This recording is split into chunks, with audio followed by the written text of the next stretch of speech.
Last episode, we talked about slowness, slowing down, and that is often the first step that any high achiever struggling with desire, connection, arousal issues needs to take. If you did not catch that last episode, I suggest going back and starting there because we will be building on it. And I hope something landed for those of you that listened. Okay, so that's slowness. That 11 minutes on the floor, being able to just be and not have anything to do, not be doing for others, skin to skin with no agenda. These aren't just bedroom tips, or they're not just boxes that we check. We're teaching our bodies to exist in a different nervous system state.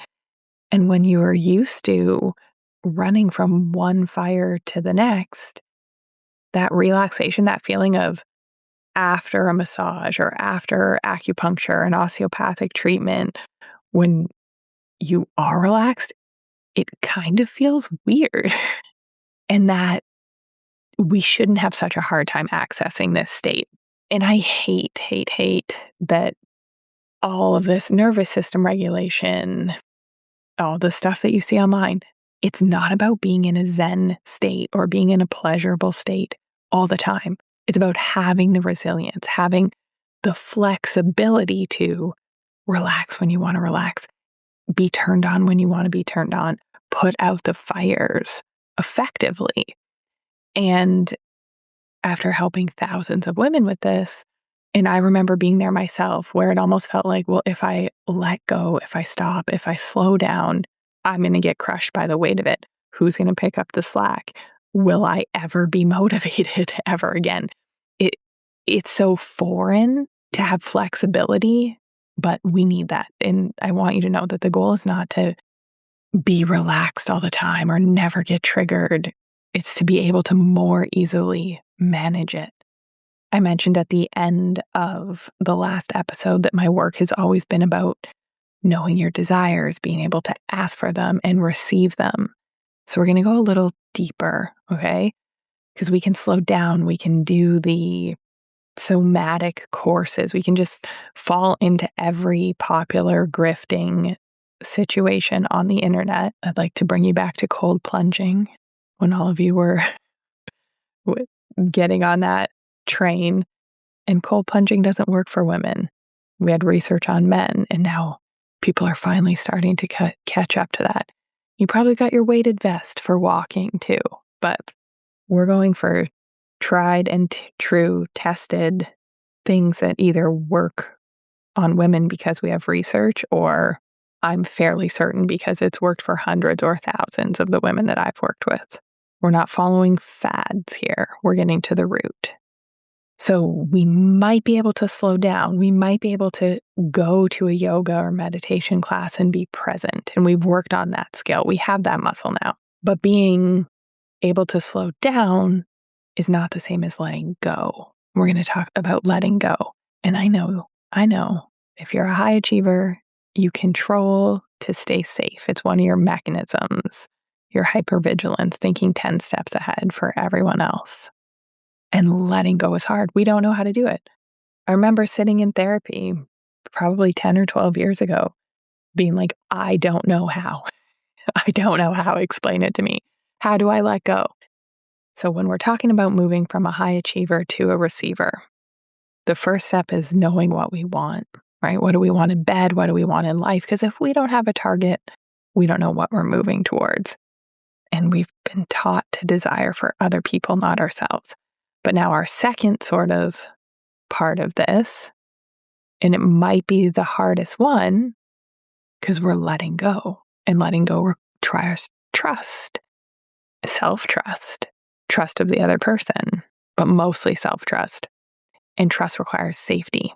Safety is something most high-achieving women have never been given permission to need. We're creating the safety for everyone else, but no one's creating it for us. I'm Dr. Jordan Wiggins, naturopathic doctor, author, coercive control clinician, and pleasure and intimacy strategist. And oh, how I love letting go now and just seeing what happens. And it's not always easy, trust me. That tendency to grip things tight or control still comes up. But letting, something, it's like if I don't handle this for 48 or 72 hours, I'm just going to see what happens. My daughter's climbing on something. It's making me uncomfortable. I want to project my fear onto her to keep her safe. And I'm not talking like terribly unsafe. I'm talking like playground, kid stuff. Obviously, we're intervening if there's real danger. But if I let it go, if I let just see what happens. And sometimes things fix themselves without having me intervene. You've spent your entire life in control, okay? In the OR, in the boardroom, with your clients, in your home, your relationship with your parents, probably your friendships, okay? Control keeps you competent. It makes you feel useful. It's your identity, right? If you're not overgiving and you're not providing, then will people leave? Will the promotion not be yours? Are you not enough? And that's the sneaky, scary stuff that we don't want to say out loud. Like we're over functioning out of fear. And control has kept us safe, or at least that's kind of what it feels like. And now I'm going to ask you to put down control, and especially in the bedroom. But the way we do one thing is the way we do everything. And our situations in the bedroom clearly mirror how we handle things outside of the bedroom. And there's something that I hear over and over and over. Okay, I had an application for a private coaching client last week, and she echoed something that they all say. I know I need to change this. I know I can't keep over functioning. And they tell me two things, but I don't know how. And I'm stuck. I'm not sure what I really want. That's the desire piece. So this isn't really a libido problem. It shows up as a libido problem. Sometimes it shows up as like depression or anxiety. Sometimes it shows up as weight that can't come off or chronic migraines, heavy periods. Our bodies are speaking to us. And that's how I came into this. 11 years of dealing with women's bodies.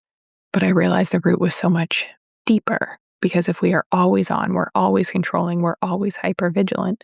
Yeah, you can meditate before bed or go to Pilates, but being in that hypervigilant stress state is problematic. And it becomes especially problematic in like perimenopause or postpartum, times where our bodies is taxed. So when I hear that, I don't know what to do. Right? I don't know. I know where I want to go. I know where the problems are. I know I'm overgiving, but I don't know how to stop. I know I'm controlling, but I don't know how to let go.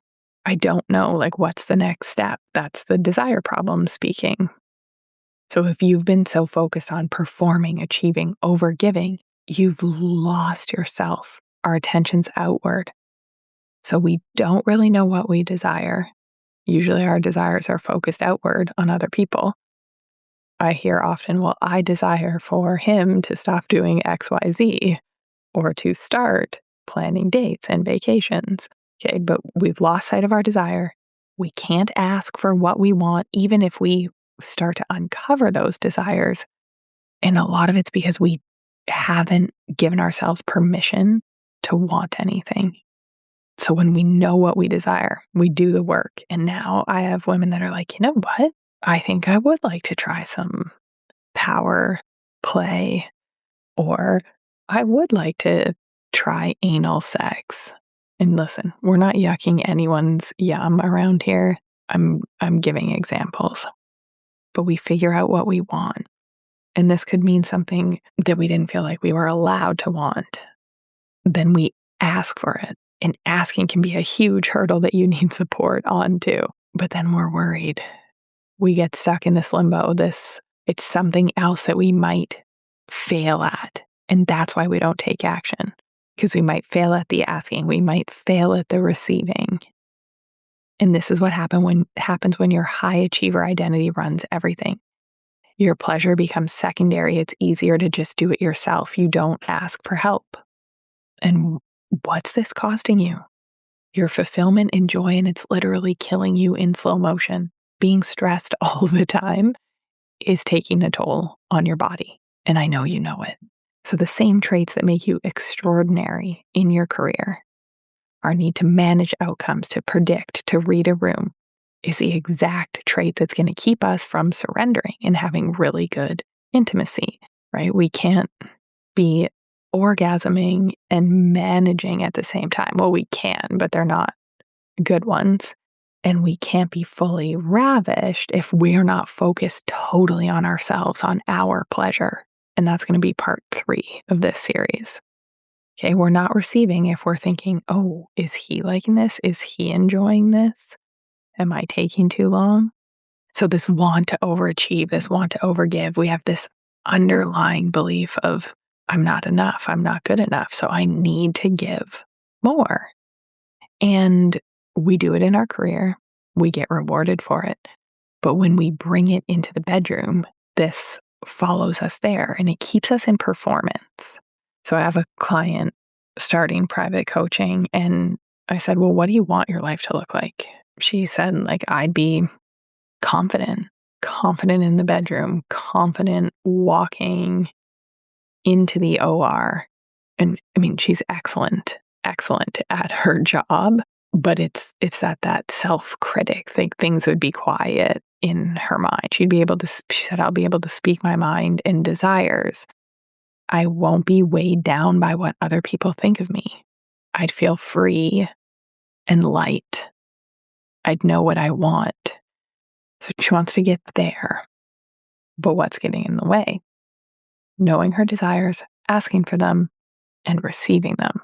And she cannot get there if she can't let go of the weight of what she's carrying, other people's expectations, her expectations of herself. And what do we need to let go? And this is why letting go can be so challenging for high achievers, because we need safety, okay? Safety in ourselves and ideally safety in our partners as well.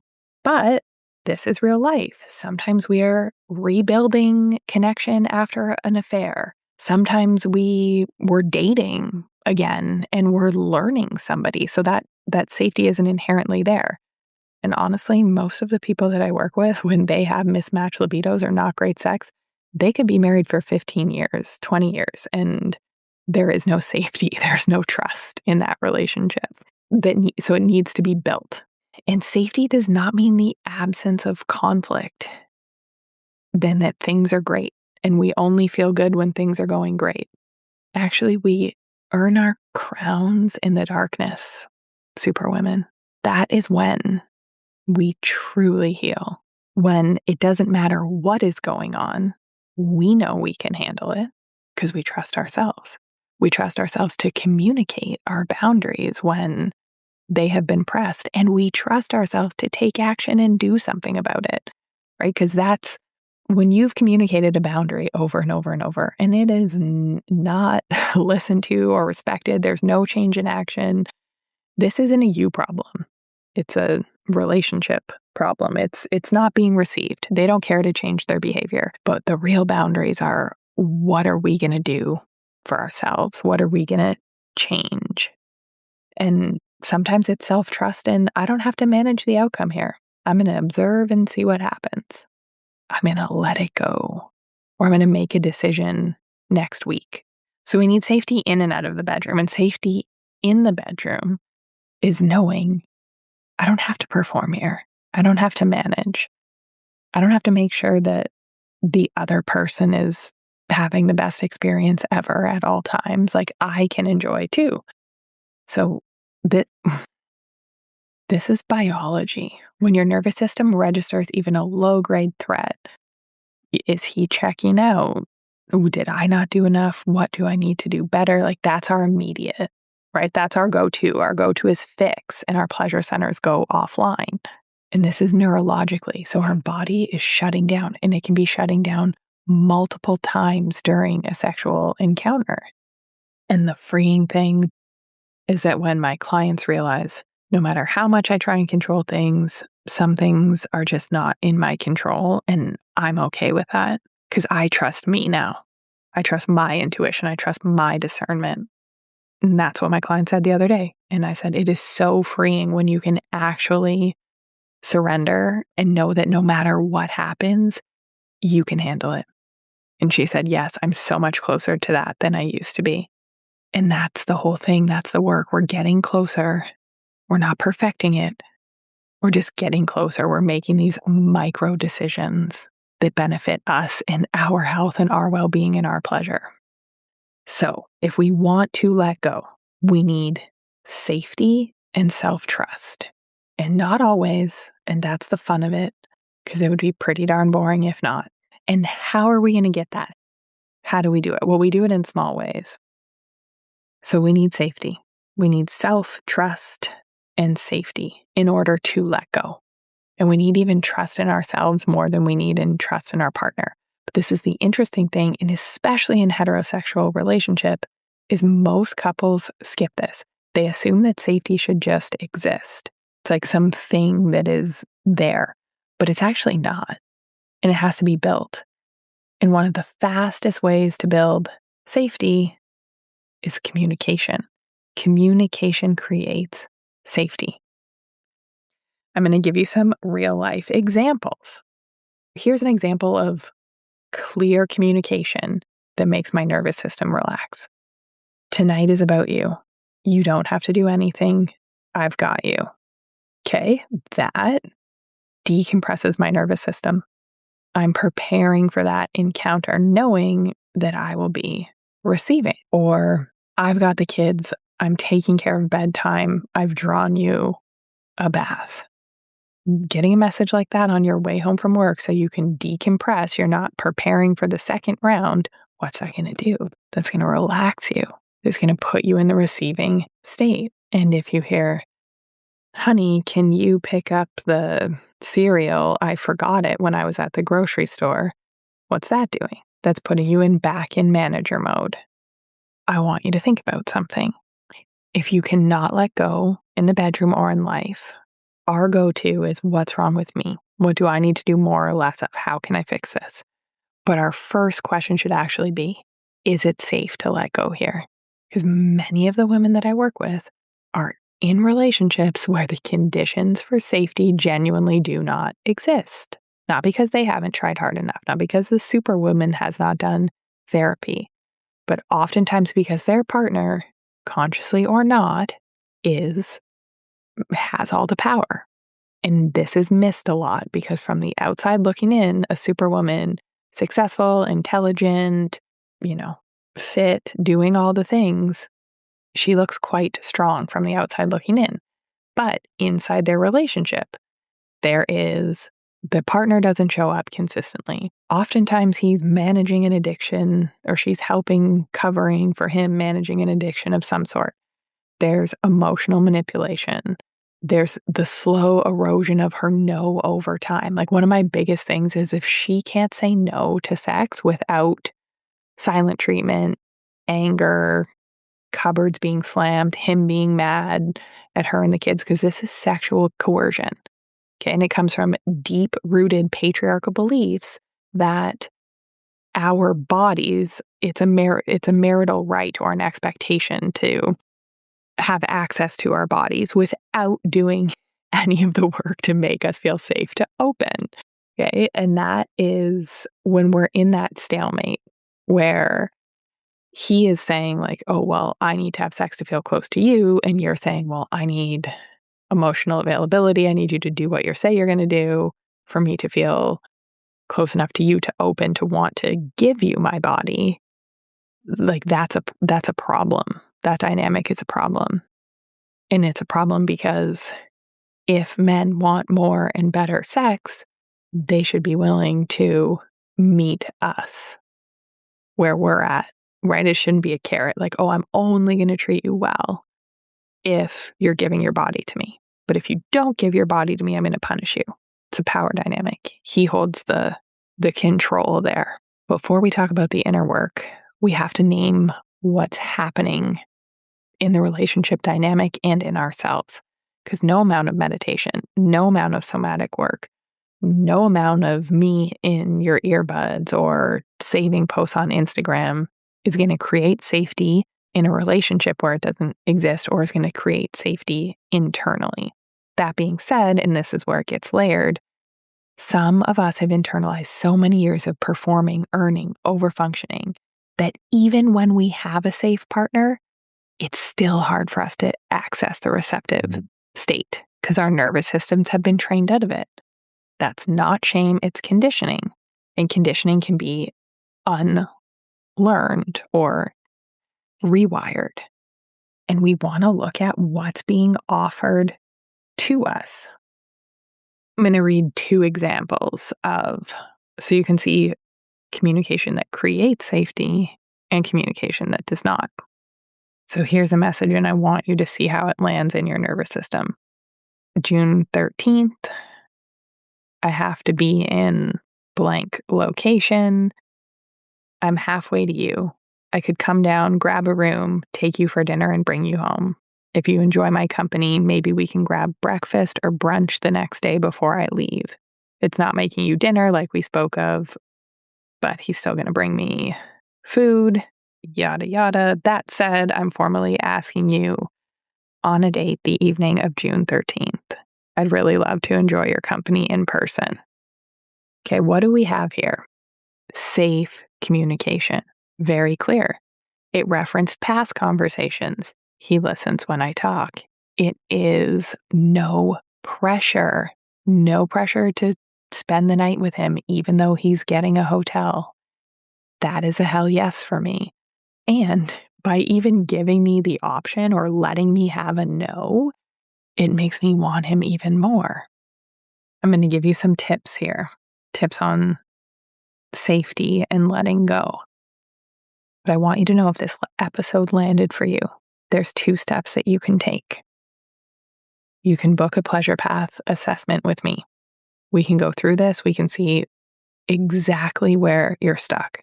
And I'll give you a map for the way forward. And if you've been listening for a while, and I'm speaking directly to you, and you know you need support here, head to the show notes, fill out an application, out if it is a fit for us to work together one-on-one. Because these issues, they do not go away with time. We love to think that, oh, it'll be better next quarter, or I'll just wait until the end of summer. I'm just going to, keep listening to these podcasts, but not actually take any action. Well, if you want to keep getting the result you're getting, keep doing what you're doing. But if you want to change it and you want to be a receiver, you want the concrete action steps: desire, ask, receive, discern.